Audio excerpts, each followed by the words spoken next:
And at 10, moisture sensitive. One of the things that I find to be the absolute dumbest thing about not only these damned suits, but also the FNAF series in general, is how stupid it is that the Springlock mechanisms inside the Springlock suits fail with moisture. Sure, it explains why William gets spring-locked because the room was dripping and whatever, the ceiling was leaking, and it makes everyone confused with Crying Child because he was crying.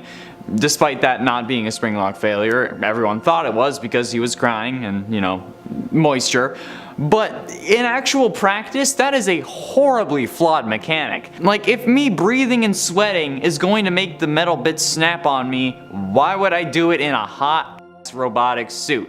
That seems like a horrible and stupid idea. Like, yes, okay, put me in a hot and sweaty environment that gets me killed if it gets wet. That's not a liability at all. I get sweaty wearing my freaking Doctor Strange costume, okay? Imagine a giant suit full of metal, okay? That would also be heavy as hell to walk around in too, only making the sweating worse. In at 9, designer. You see, there are a decent amount of people that for some reason think that these Springlock suits were made with pure intentions. By William Afton. This kind of goes hand in hand with the idea that William started killing after losing his kids, but we know that that's not the case. Since thanks to the fast facts found in FNAF AR's files, we know that the Funtime animatronics were some of the first ones ever made, and considering the abilities of Baby and her comrades, we know that they were made in order to kill, meaning that even if the Springlock animatronics were the very first animatronics ever, it's reasonable to assume that they were also designed with death in mind, which explains multiple things. But honestly, if William made the Funtimes with death in mind, it's likely that he did the same with the Springlocks, you get me? And if you think that a suit that can snap at a moment's notice and shove pounds of metal, bars, cogs, gears, and chains and more into the same space as your body would be made with pure intentions, you should stop watching these videos and go to a therapist. Seriously. I have a number. In at 8, no bonus. The Springlock mechanism is probably the most intuitive thing that FNAF's world invented. The ability to move robotic parts out of the way enough for a human to fit inside is nuts. And while it may be dangerous, we also drive over 100 kilometers or miles, whatever, per hour in huge metal death boxes, so we can't necessarily complain about it. And while yes, they have their faults, there is nothing compared to the ability to be both animatronic and suit. That's an incredible feat of technology, and I'm sure they play into it with the marketing. Like, I mean, we hear the Foam Guy tapes from FNAF 3 talking about these things, okay? And he never mentions a bonus or anything like that for you risking your life with one of these damn suits. And even if you end up getting Springlocked, there doesn't really seem to be any compensation package for your loved ones. Hell, if you die, you may not even get your severance. Actually, maybe that's why they do it. Your family can file a lawsuit since, you know, you died on the job, but that's a lengthy court battle against a massive company with a serial killer who has yet to be caught at the front lines. It's not really gonna do much good for your fam. So the fact that you don't get a bonus if you get in one of these suits, let alone get spring-locked, no thanks.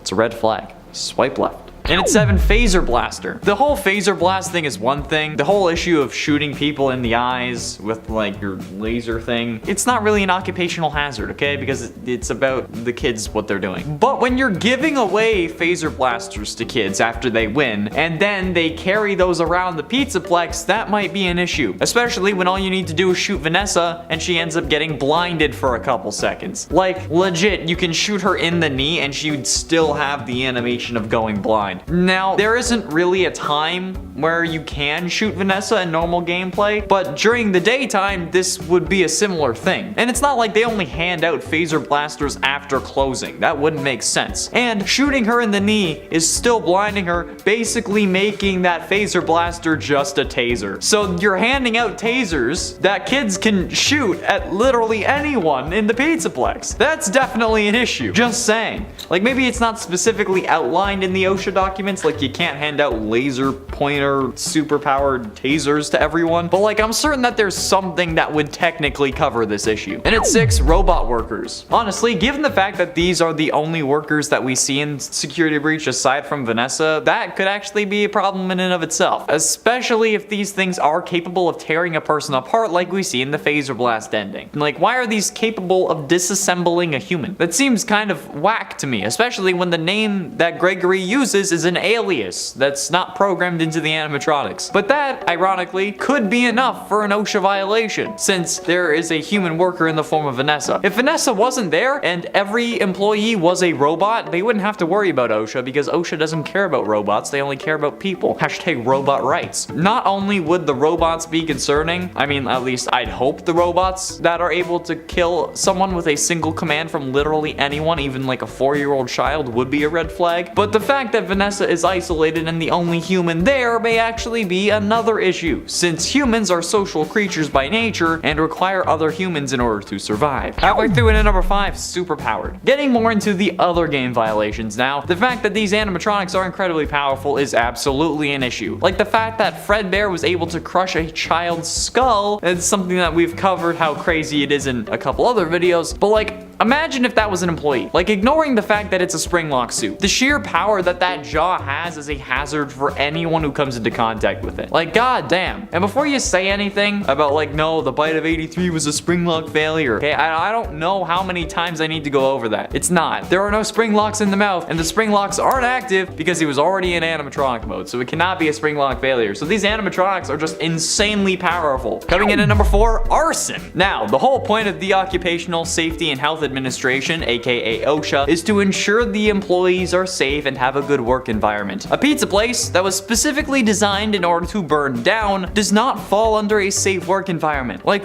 what's the deal there? In a previous video, I think it was yesterday actually, we literally talked about how Henry didn't give Michael a choice to live or die in that game. He said that there was a way out planned for him, but then he doesn't let us know where it is. And if there was a way out available for us, I'm sure that the animatronics would have been able to use it to escape as well. Meaning that there probably wasn't actually a way out, because like, it would mean that Henry's plan might fail. So yeah, no fire or emergency exit. This is a big no-no to OSHA, especially when the place is designed to burn down, as we see from the vents of the security breach true ending.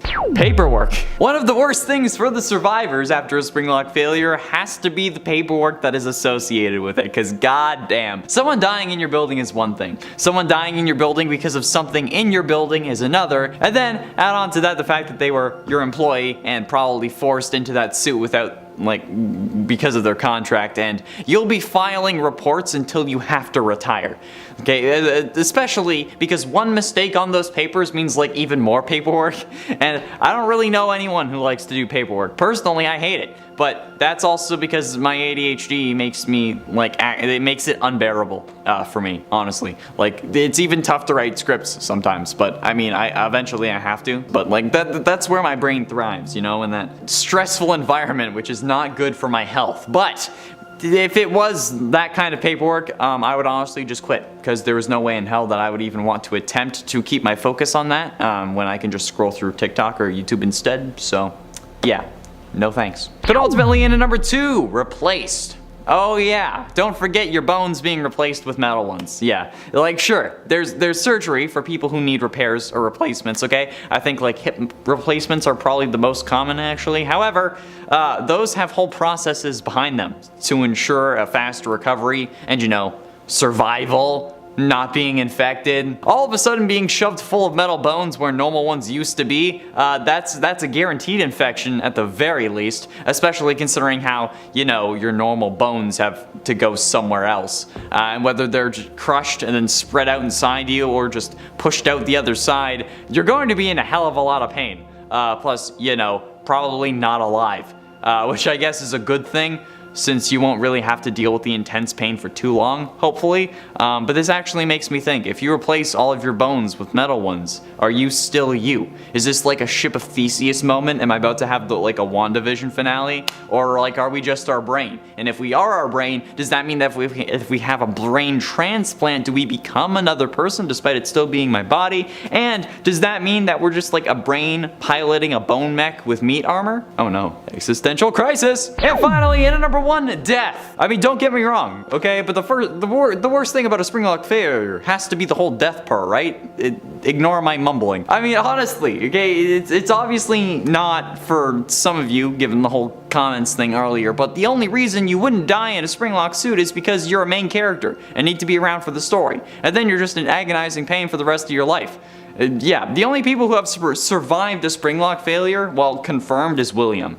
So, Yeah, and you know, he's like the main antagonist of the game and was only able to survive since the spirit of a victim was keeping him alive. And in the books, William also ended up getting spring-locked before, but then got out of the suit, since Dave Miller, who is revealed to be William, has scars from a previous spring-lock failure from before he becomes Springtrap in the books. So the only one who can ever really survive seems to be William, and he's survived it twice. Anyone else is boned, and personally I'd rather not die by having millions of small metal bits and several dozen large ones shoved into my body, trying to replace my body. I would rather die peacefully in my sleep with Chica's hand around my throat. Number 10. William Afton and the Leak. Probably one of the most iconic when it comes to Springlock failures is William Afton. William Afton from the games, that is. In this version of the story, William Afton basically got destroyed by these Springlocks. He was fully impaled by the Springlocks in the Springlock Bonnie suit after trying to escape the ghosts of his victims. He thought hiding inside the Spring Bonnie suit would protect him, but hey, he was wrong. It turned out that there was water on the floor which, when he touched, caused the Springlocks in the suit to loosen, or water that possibly dripped down from him, and also his breath. This caused the Springlocks to malfunction, they fully released, and impaled William, ultimately causing his death. However, this is William Afton, so even dying would not keep him dead forever. It would only keep him dead for a little while. We later learned that one of the vengeful spirits, or possibly a pair of them, cursed William to experience the pain that they had felt, thereby extending his life indefinitely, no matter the pain he suffered. Which is how William Afton can be a shambling corpse, but also somehow still alive. And friends, before I move on to this next spot on the list, if you love what we do here at Top 10 Gaming, and if you love FNAF 2, be sure to let us know by giving this video a thumbs up. Number 8. Can you springlock a ghost? To answer this question, we could turn to the Fazbear Frights book 135 AM, and one of the stories within its pages, titled The New Kid.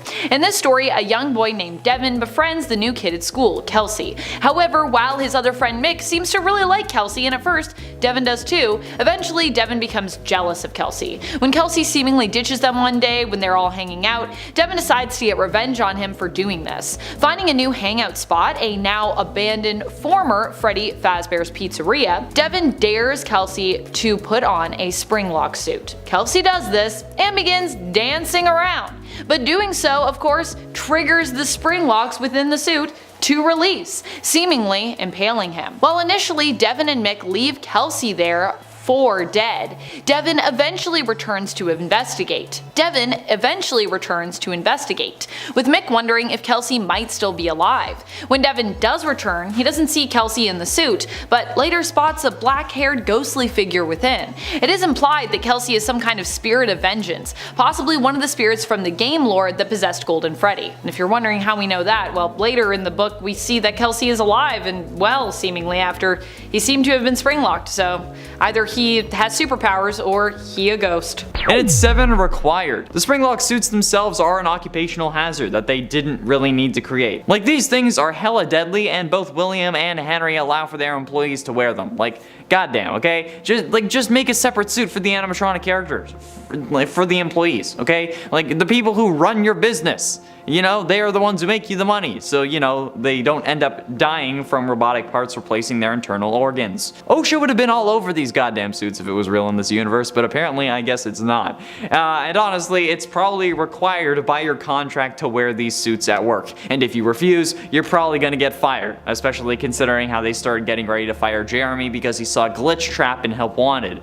So why wouldn't they fire you for not wearing your suit if it's in your contract? Even if you claim it was to protect your life, they'd find another reason that you couldn't really fight against, so. Especially, when a serial killer is the CEO. And its 6 implications. Now, while the term springlock is used in real life, it's totally different from the actual FNAF mechanism. I'm certain most of you got the whole springlocks are real line from Springlocks and You, How Not to Die Remastered. It's a thread on the FNAF wiki. However, actual springlocks are just locks that use springs, okay? From my research, what I gathered is that a springlock in real life is, in simplest terms, a spring lock. It's like if your front door's deadbolt was on a spring. Every other instance talking about real spring locks or just ends up bringing you back or quotes this page. So it's kind of circular logic, okay? You can't use evidence within the thing that you're trying to prove as proof that it is real. It's like plugging a power bar into itself. It doesn't work.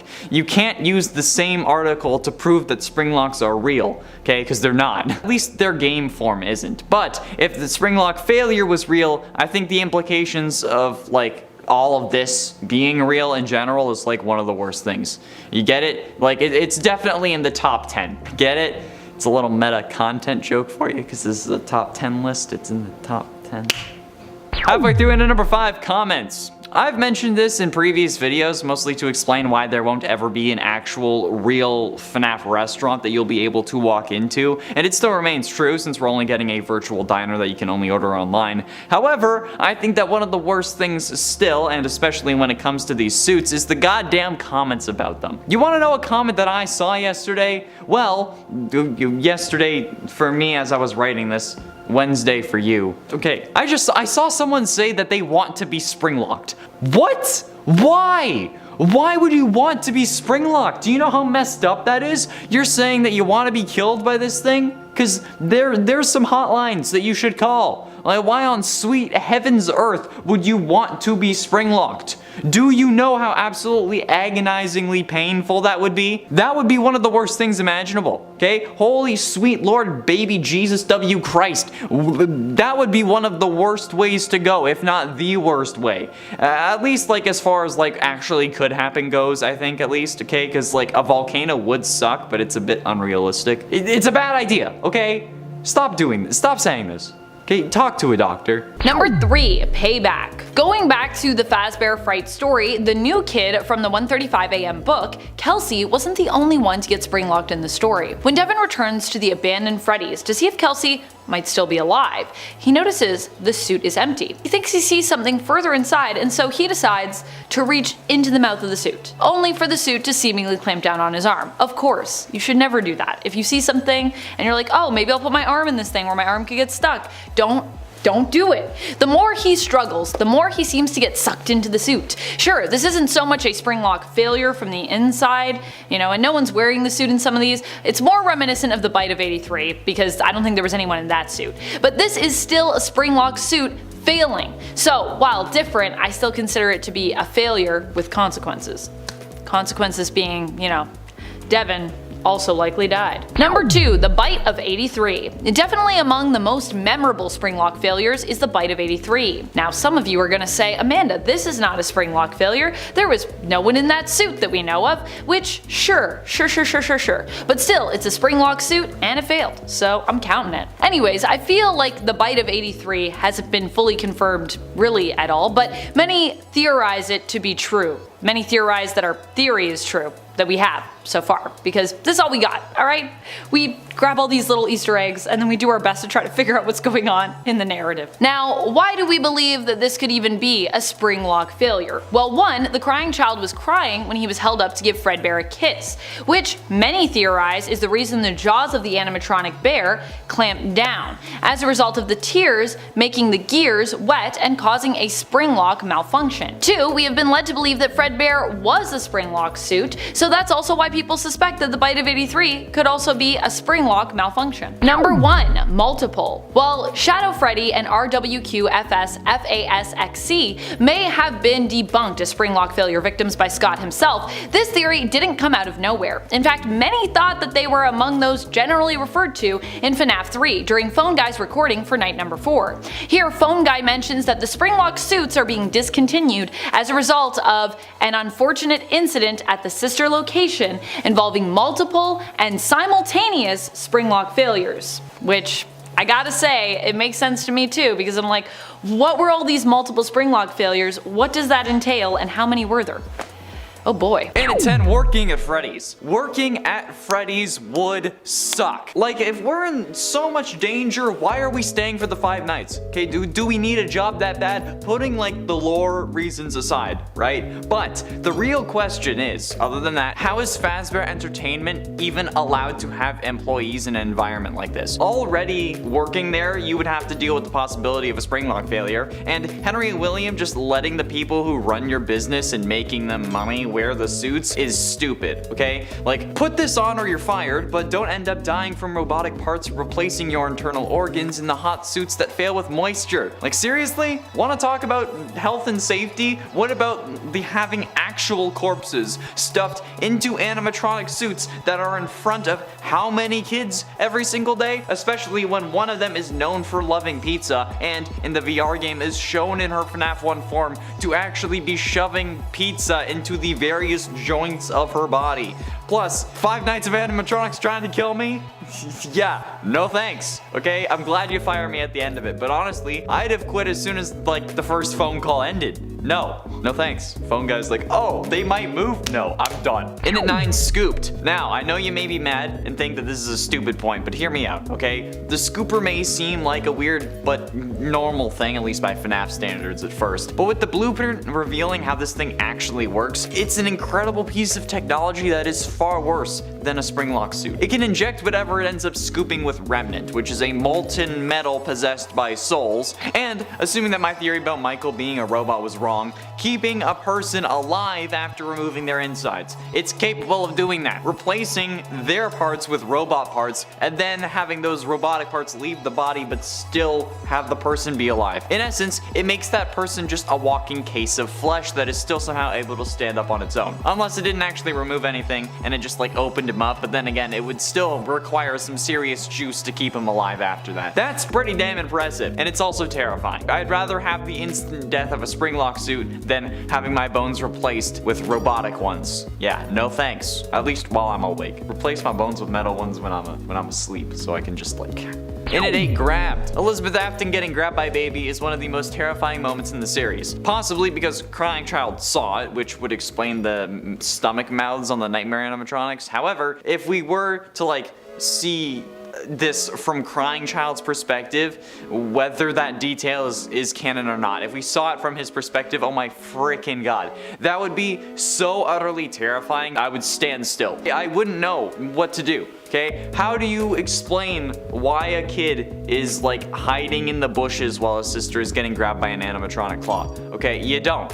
She was just trying to get ice cream. It's horrible. It's shocking. God, especially considering that Elizabeth ends up turning into an absolute psychopath after this, okay? Like, Elizabeth is nuts. But still, like, I don't know. It's that thought of just watching someone get grabbed. Like, sure, maybe for Elizabeth it wasn't that bad because, you know, she kind of was crazy apparently. But still, like, watching it happen, that's just f***ed up. That's a horrible thing to watch happen. It's worse than a Springlock, definitely. Number 7, The Amazing Escape. William Afton in the books is much more lucky, or perhaps just more brilliant than his video game counterpart. At least when it comes to dodging Springlocks somehow. Like in the games, he ends up getting Springlocked, but instead of being killed by this experience, he miraculously survives, seeming to somehow pull a Harry Houdini and just escape that. While Charlie activates the Springlocks in the suit he's wearing at the end of the novel 5 Nights at Freddy's The Silver Eyes, we learn in the next book, The Twisted Ones, that the blood found in the scene ends up being analyzed in a lab and found to be fake blood. Finally, in the 4th closet, it is confirmed that William Afton, while harmed, miraculously survived being Springlocked. I don't know how this is possible, but it's a thing that happened. Pretty impressive considering in most other cases, it's pretty much a death sentence. Number 6, triggered by wriggling off mini arenas. This is probably my favorite consequence when it comes to the Springlocks malfunctioning. Likely because you yourself actually get to experience failure in a way. But obviously not in real life because that would be awful and horrible and extremely painful. Instead, you experience it in game. So although you can't feel it, you can't imagine what it would feel like, which honestly is also terrifying to do.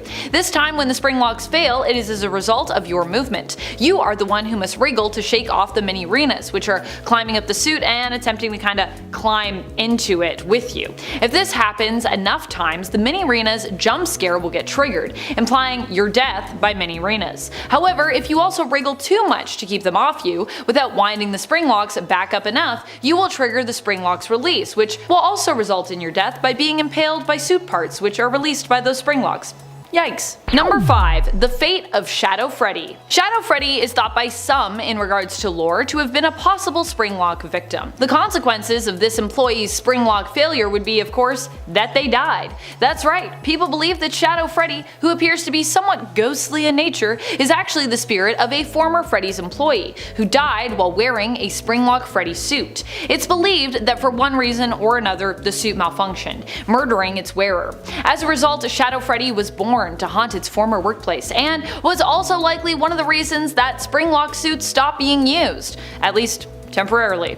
Although apparently not soon enough, as there were other failures that occurred possibly even after this one. Number 4. The fate of RWQFSFASXC. Some believe that not only is Shadow Freddy a victim of the Springlock's failing, but so is the shadowy figure of RWQFSFASXC. They believe that this shadowy Bonnie was another employee who, instead of being killed by the Springlock Freddy suit, met their end while inside the Springlock Bonnie suit, which also failed. My question is, if these employees happen to both die as a result of wearing and using the Springlock suits and the suits malfunctioning, did they die on the same day? Because if not, why would you ever continue to use these suits as a company? And why would you ever, as an employee, agree to get in another one? Unless one of them was hired after the other one and like no one told them about what happened to the last person to put on one of those suits? Still, legal liability right there. Like, my alarms are going off for like lawsuits. Of course, this was only a theory anyways, and actually one that Scott claimed was incorrect in regards to the true origins of both Shadow Freddy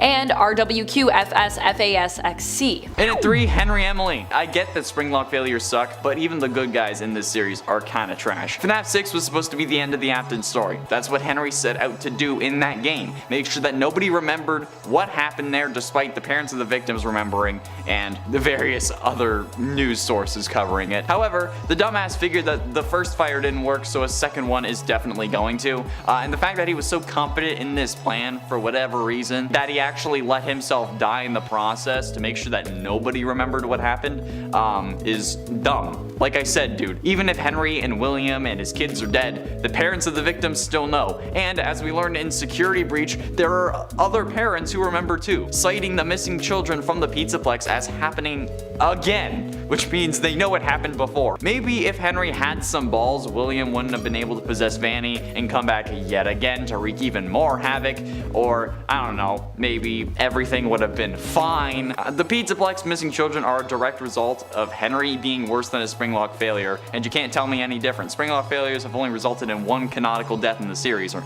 death, but Henry has resulted in a lot more. But ultimately, in number 2, being an Afton. Okay, look, Springlock failures are horrible. Okay, yes, and yes, William is a horrible person, but being just an Afton in this universe must be the worst thing ever. It's like the worst spawn point in existence, because every Afton has been subjected to a horrible fate. It's like if Sean Bean is cast to play a character, you know that they're going to die. It's that, but if you're an Afton, you're going to suffer a horrible fate. Okay, let's go through the list, shall we? Here we go.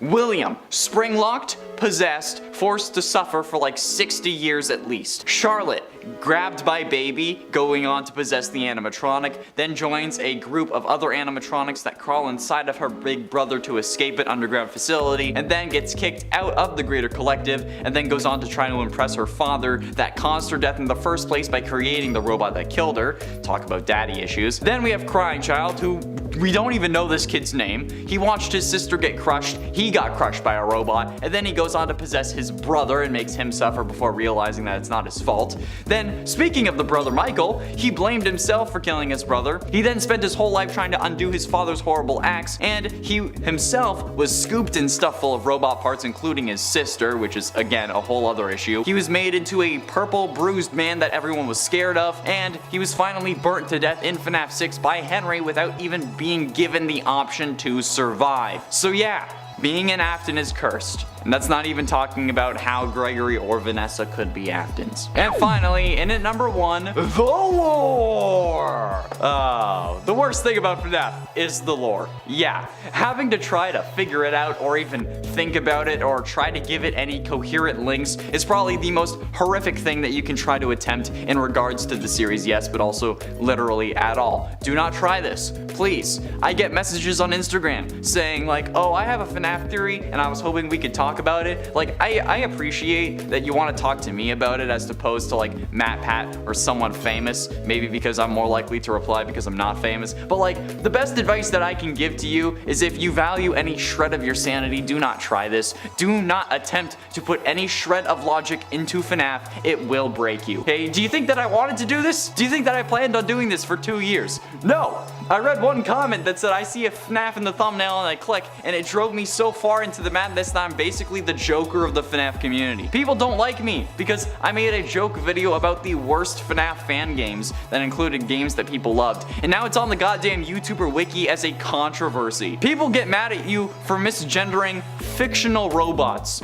They're robots and not real. People were furious with the Pop Goes creator because of that, and I'm like, what? Dude, just don't do it, okay? I'm not gatekeeping. I'm genuinely trying to help you. I want you to be okay, so please save yourself from the toxicity and let my heart and soul be the one to suffer all of this torture, and I will keep doing so. And it's Ed Monty. Okay, like, I'm sorry for any of you Monty stans, if those even exist, because let's be honest, hashtag Team Bonnie all the way. But the whole character of Monty in and of himself seems to be a bit of an OSHA violation. I mean, this is a bit of a stretch, but like, I mean, this guy, he breaks stuff for fun. Like, they had to put no Monty allowed signs on the gates around the Pizzaplex because he just likes smashing stuff. You know, he's got that typical rock star personality type. I don't understand how this is allowed. I mean, the man destroyed his own green room and hates the lead singer and leader of his group so much, in fact, that his golfing minigame has Freddy's destruction coded into the final level. Like, everyone knows how messed up Monty is, but nobody seems to care. To me, he seems like a walking hazard, okay? But maybe I'm wrong. And a 9 trash compactor. One of the critiques that MatPat had of Willy Wonka's factory was the lack of guardrails. And you know what? While the Pizzaplex does have some, there are some vital areas that could also use them. Like, you know, just the open trash compactor in the kitchen. Who thought this was a good idea? That's actually ridiculous. The Death Star has a better trash compactor safety protocol. Like, I get children are going missing again, but how is this not getting the place shut down? It's a giant trash compactor that anyone could just walk inside, including us, a small child. It's so powerful that it can destroy animatronics. So why is it just open for anyone to walk into and just like chill? Plus, the button to activate it is just hanging there, easily allowing for it to be bumped. I mean, like, I know that's the point because it's Fazbear Entertainment, but like, come on. And it ate Splashy Bucket. No, this is not a Dude Perfect reference. The giant bucket that we used to crush Monty also, to me, seems like a bit of an issue for health and safety, for both employees and for customers. Because if we, as a like 6-year-old with a 4-year-old's body, can use it to destroy an animatronic, how is it safe for literally anyone else? Like, what's the point of this bucket anyway? Like, is it supposed to contain water? Because when it falls on Monty, it breaks the catwalk that we are on. Like, water, especially in that quantity, is going to be a lot heavier than some ball pit balls. So like, who the living hell thought that this would be a good idea? Like, there's not even like a roof to break it up. That's what all the splashy buckets in like places like Great Wolf Lodge and stuff do. They have a roof underneath it that disperses the water so it's not as impactful. How have they not gotten fined yet? Or like fixed it if they have been fined? Like, yeah, there are guardrails on the catwalk, but that doesn't matter if a giant bucket comes along and smashes it. And it's 7 WWWAD. Ah, yes. What would William Afton do? Because honestly, being him would suck worse than a Springlock failure.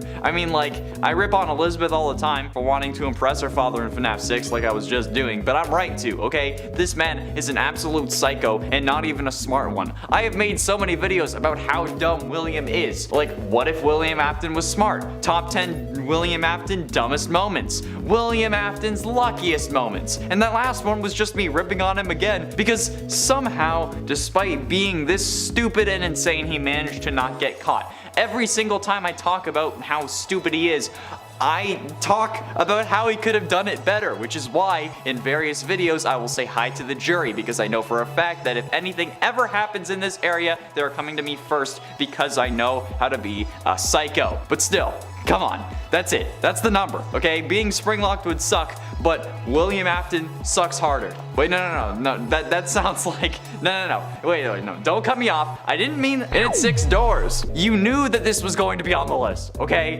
If you've been on this channel at all, you know that I hate the goddamn mother-loving doors in this game. Why do they open when the power is out? That doesn't make sense, okay? If it's an electromagnet, like everyone keeps saying in the comments whenever I bring this up, those require power to turn on. So if anything, it would be costing them power to keep the doors open rather than keep them closed. Gravity does not work in reverse. If the magnet is off when the door is up, it would just fall down. I get that it's supposed to be for gameplay purposes, okay, but what in-universe thing makes this make sense? People say that it's like a safety issue, so like if there's a fire or whatever, you can leave, but that's what windows are for. I am almost positive that there should be a window in that room, and if there's not, that's yet another OSHA violation that they need to address, okay? There's no conceivable way in any reality that the doors should work that way, but they do, and it makes me mad. Like, why would you do this, okay, Scott? Why? Sky Daddy Scott, I'm bringing it back. Why? Some people, like I said, say it's a fire safety thing, but like, no. If the building runs out of power, how could the doors open? Electromagnets use power to be on. So like, even if it is a fire thing, how are they keeping them up? I don't get it.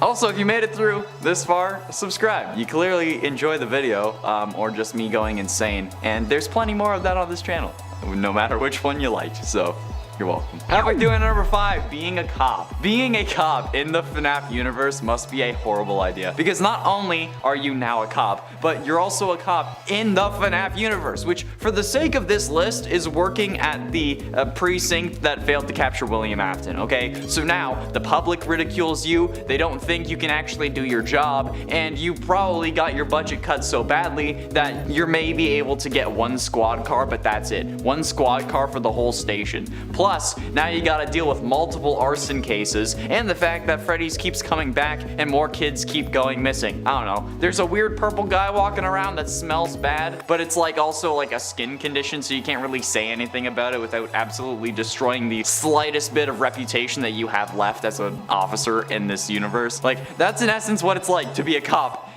in FNAF. Okay, or what it would realistically be like. Because honestly, these dudes didn't check inside the bleeding, death-smelling animatronics when kids went missing in that building. So I get it. They're either ridiculed by the public, or you just lose the majority of your IQ once you join up with them. Those are the only 2 explanations. It could be both as well. In at 4, MCI. The missing children's incident is definitely worse than a Springlock failure. I mean, the one failure that we know about that happened in the games only affected 1 person, and a horrible person at that. So I mean, just by sheer numbers alone, the missing children's incident is definitely worse. But not even just that, okay? Those parents must have been in a rough spot. Not only did they lose their kids, but they also have to deal with the incompetence of the in-universe police and the whole plot requirement of Afton getting away with it to actually continue the series. So yeah, like I said, there were literally animatronics leaking mucus and blood that people were comparing to human corpses, and they weren't actually investigated. So, do you know how insanely infuriating that would be? Okay, I'm surprised that Henry was the one to put Afton down and not someone else. Like, yeah, he got springlocked in '93, but that was 7 years after the missing children's incident. Had I been one of those parents, I would not have cared about the prison sentence, okay? And I don't think that anyone would have really judged me for it. I think that they would have thanked me and posted my bail. I mean, I would have lost the trial, but still. Hi, jury. Getting close to the end into number 3, roaming animatronics. Okay, straight up, the whole roaming animatronics thing is such BS that I can't even fathom why they thought it was required. That's not how servos work, but whatever, Fazbear. Especially if the animatronics are hostile and you know that they are hostile. Phone Guy warns us that they might try and shove us into a suit if they see us because we look like a naked endoskeleton, which is already BS because they ignore the endo in the storage room. But like, why would you make this a part of their coding? Why would you let them roam if they're going to try and kill me? Do they look at every human as a naked endoskeleton, or is it just after hours? Like, this is one of the most hazardous things in this work environment, and it's only the first goddamn game. Like, for sakes, people, can't we just try and be a normal company even a little bit? But ultimately, in number 2, Springlock suits. This is also why I said ignoring the fact that Fredbear was a Springlock suit, because the Springlock suits themselves are an occupational hazard and they did not need to be created. Like, these things are hella deadly and both William and Henry allow for the employees to wear them. Like, goddamn, just make a separate suit for the animatronic character for the employees, so the people who run your business and make you money don't end up dying from robotic parts replacing their internal organs in the hot ass suits that fail with moisture. Like, seriously, I'm sure it would be a hell of a lot cheaper to make a suit as well instead of a complicated series of machines that move robotic parts to the side. Like, what's your deal here, man? Why did either of you think that this was a good idea? Particularly Henry. And finally, in at number 1, stuffed. You want to talk about safety and health? What about having actual corpses stuffed into animatronic suits that are in front of how many kids every single day? Especially when one of them is known for loving pizza, and in the VR game is shown in her FNAF 1 form to actually be shoving pizza into the various joints of her body. Dead bodies in the kitchen trying to steal pizza? Do I need to explain? Bodies can carry tuberculosis, gastrointestinal infections, along with various bloodborne viruses, and these corpses are obviously leaking since the animatronics move around all day, and not to mention the FNAF 1 news posters that mention the animatronics leaking blood and, quote, smelling like death. So yeah, that's a shutdown, absolutely, and such a huge fine that William and Henry would have had to shut down the company and probably have done jail time.